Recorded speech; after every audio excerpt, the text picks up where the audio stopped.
هشام عبود جيش الجنيرو دوما الإرهاب يا ليجيرو. هشام عبود صحفي حق. هشام عبود صحفي حق.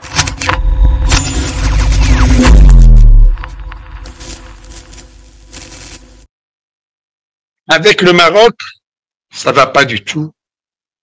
Avec le Mali, ça va pas. Avec le Niger, non plus. Avec la Libye, non plus. Reste un petit peu, la Tunisie, ça va. Et la Mauritanie, ça pour ce qui est des frontières algériennes avec les voisins.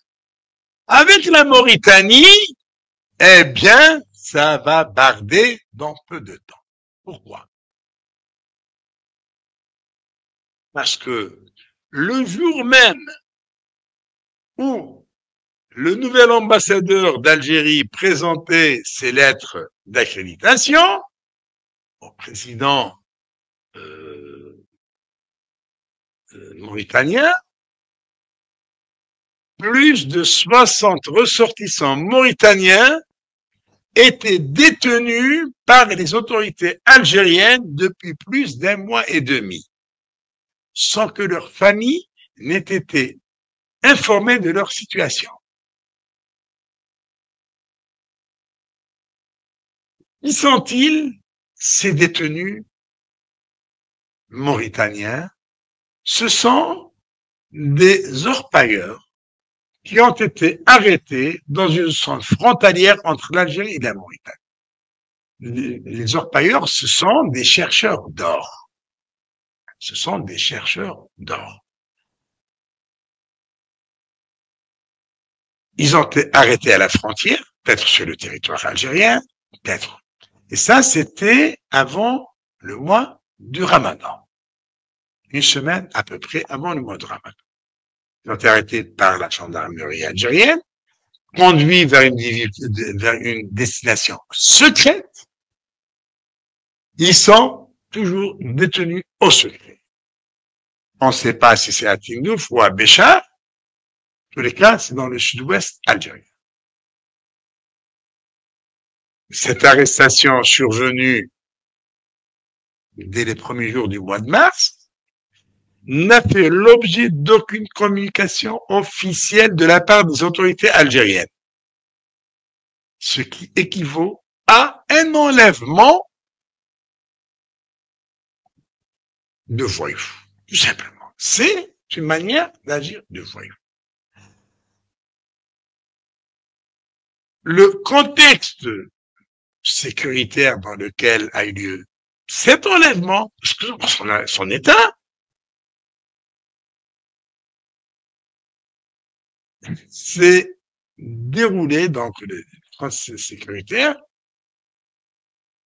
a fait que de part et d'autre, que ce soit du côté malien, du côté mauritanien, côté algérien, on n'a pas accordé beaucoup d'importance à cet événement. Mais lorsque ça dépasse certaines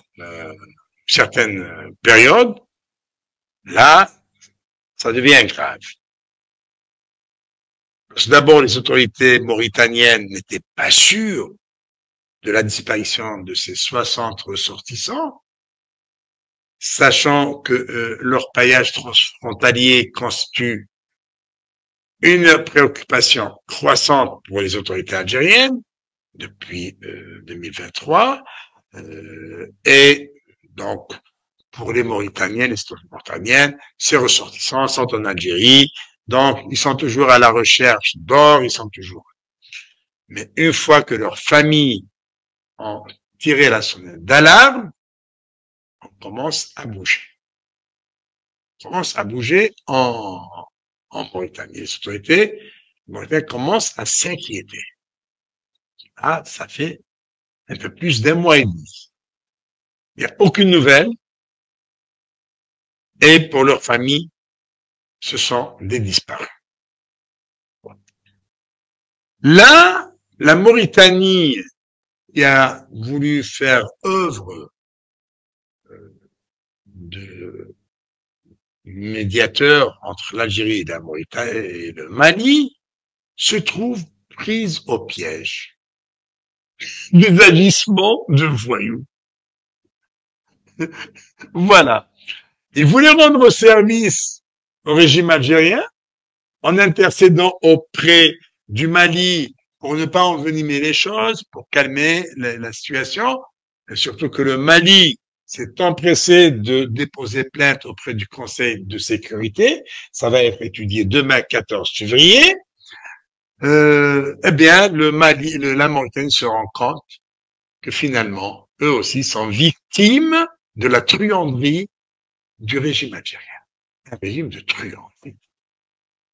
Eh bien, on va attendre ce que va donner cette affaire. D'ici là, d'ici les résultats, je vous souhaite de passer une bonne soirée et à très bientôt. Au revoir.